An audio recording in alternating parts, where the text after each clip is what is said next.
Plates ready? This is Food School, Smarter, Stronger, Leaner podcast. Want to feel amazing, love the way you look in the mirror, and perform your absolute best in the gym, at work, and in life? You're definitely in the right place. Food. It's you. It builds every single cell of you. And if there is one thing every human being must master, it's food.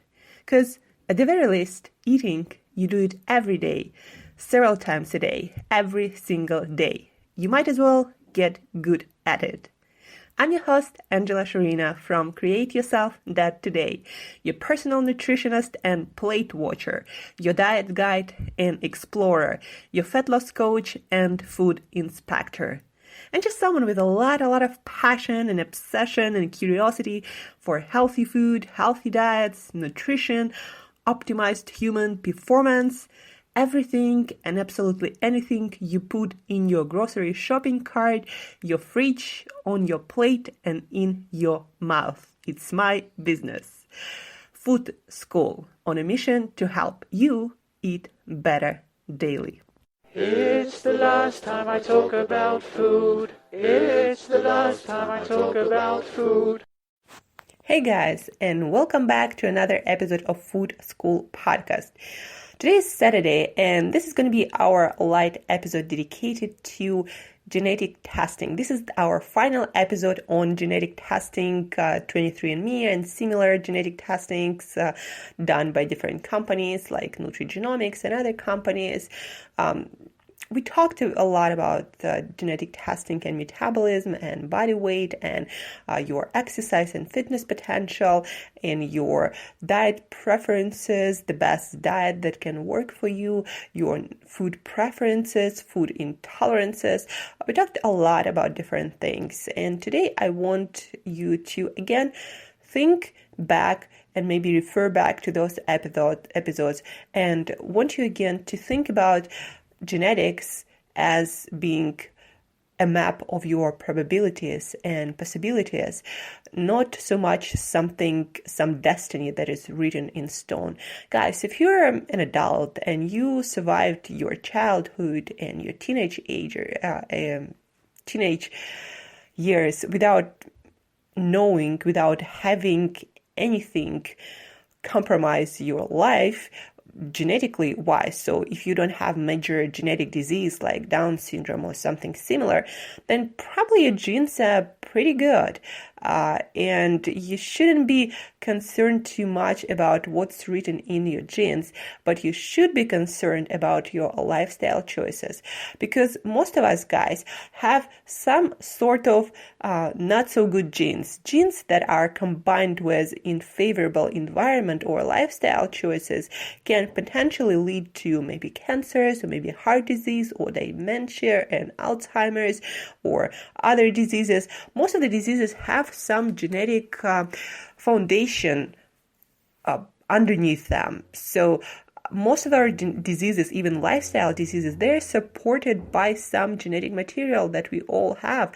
And that's why people having similar lifestyles might have very different outcomes, because what we see in our life, health and fitness and performance-wise and disease and health-wise and longevity, it's usually a combination of our genes and our lifestyle choices, our environment.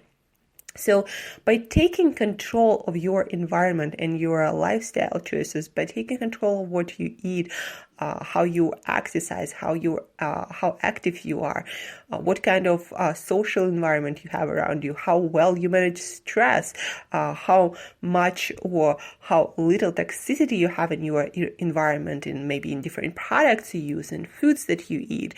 So all of that combines with our genetic material and gives us outcome. So the more you take control of your environment, the better control you have over your genes.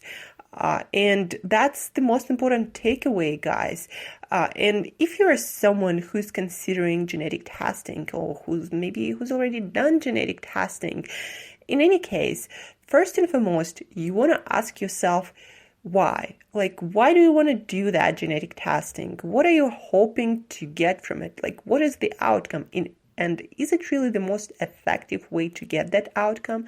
For example, a lot of people look at genetic testings to figure out if they have a risk of getting certain disease, like, I don't know, maybe something related to heart health, similar. But a lot of times, guys, even if you have the potential to get the disease, you can, and that's the most effective way. You can change the outcome if you change your lifestyle. And if you don't have some particular genes that we are at the moment aware of that can contribute to heart disease, that it doesn't mean that it's a free ride for you and now you can eat whatever, do whatever, and you're never going to get heart disease.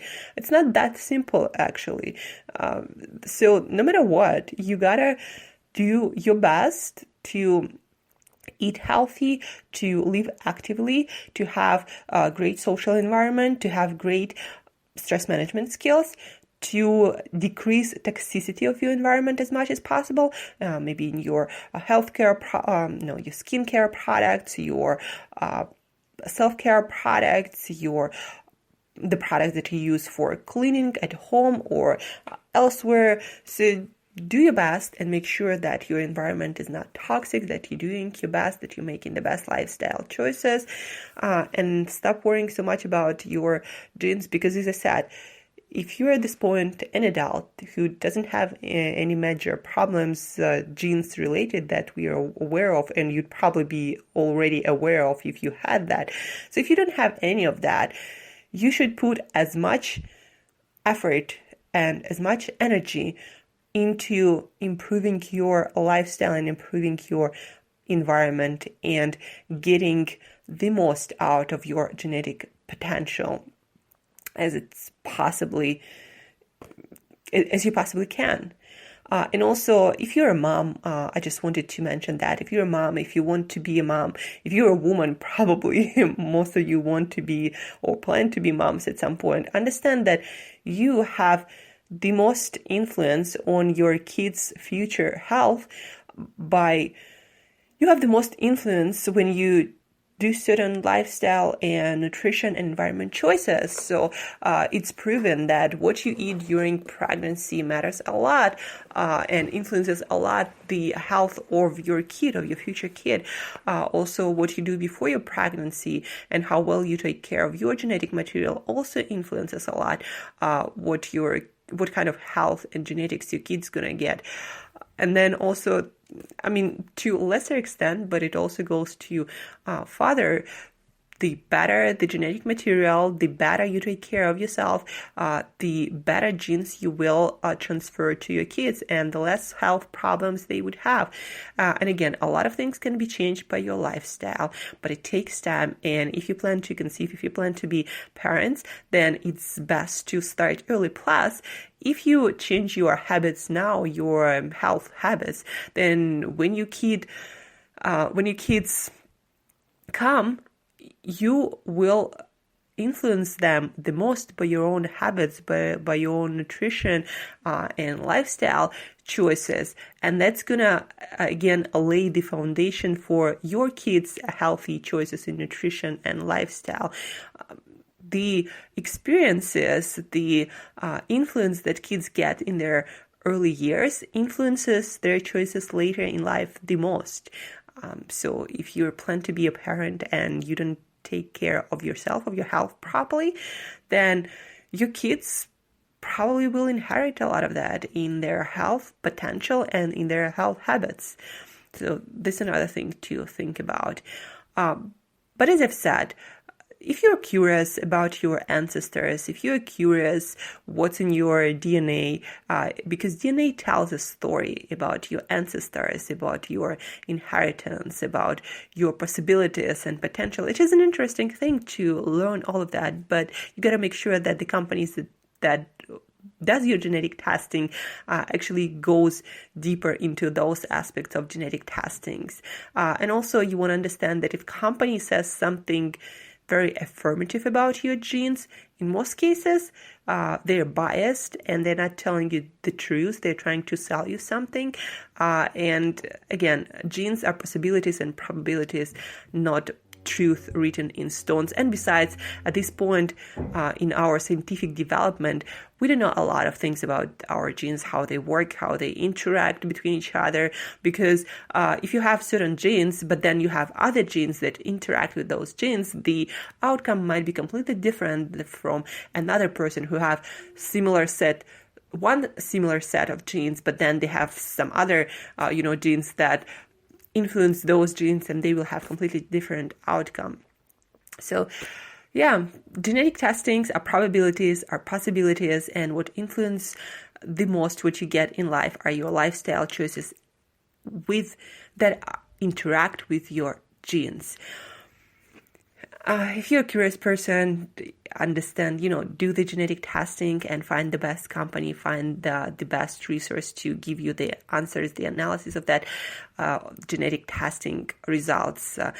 If you're someone who's trying to figure out the potential risks of anything, probably you'd better off just, switch to healthier lifestyle choices. And genetic testing at this point cannot really tell you what is the best health routine or workout or nutrition for you. We are not at that place yet, guys. And also genetics cannot tell you really how lean or how fat you're going to be or what kind of metabolism you're going to have. Most of that are determined by your lifestyle choices and your environment much, much more than by your genes. So if you have money to spend and if you're curious, if you want to learn more about yourself, then yes, do the genetic testing. But if you are looking for some ideal program or fitness, nutrition, some magic bullet, some magic solution to your weight loss, fat loss, weight management problem, or something similar, or maybe perfect diet, whatever that is not the way to do it, guys.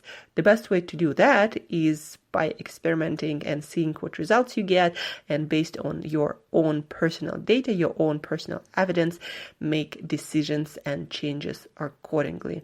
So this is it about genetic testing. I've learned a lot with you over this week or over these few days while I was doing all this research and reading on genetic testing.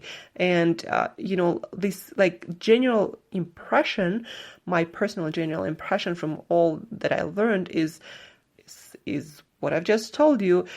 We know a lot of different scientific terms and names of the genes and how they potentially can interact between each other and how they potentially can influence our health.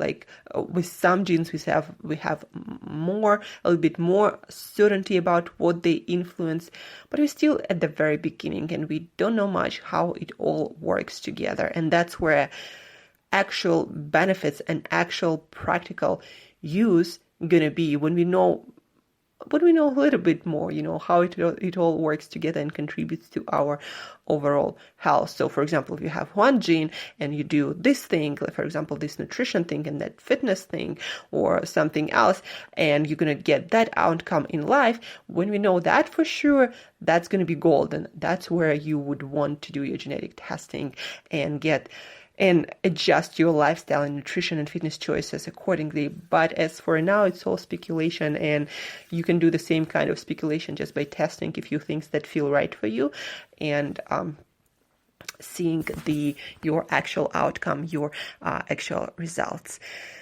So this is for Saturday, short, sweet episode about genetic testing.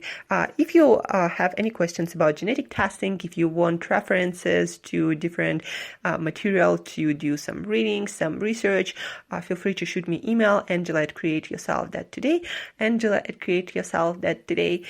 Have an amazing weekend, guys. Have an active, healthy, amazing weekend. Restore, recover well, so you have the potential, the capacity to crush next week. Do whatever you feel like doing, but don't, the worst thing I see in the health and fitness community is looking at weekends as some kind of I don't know, day off from healthy habits. And I never could understand that. Like, why would you want to compromise your health and not treat yourself well, not love yourself with healthier and better choices for you?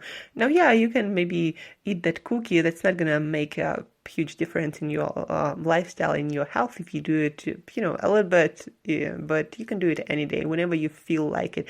Don't feel like weekends dictate what you can do or what you can do.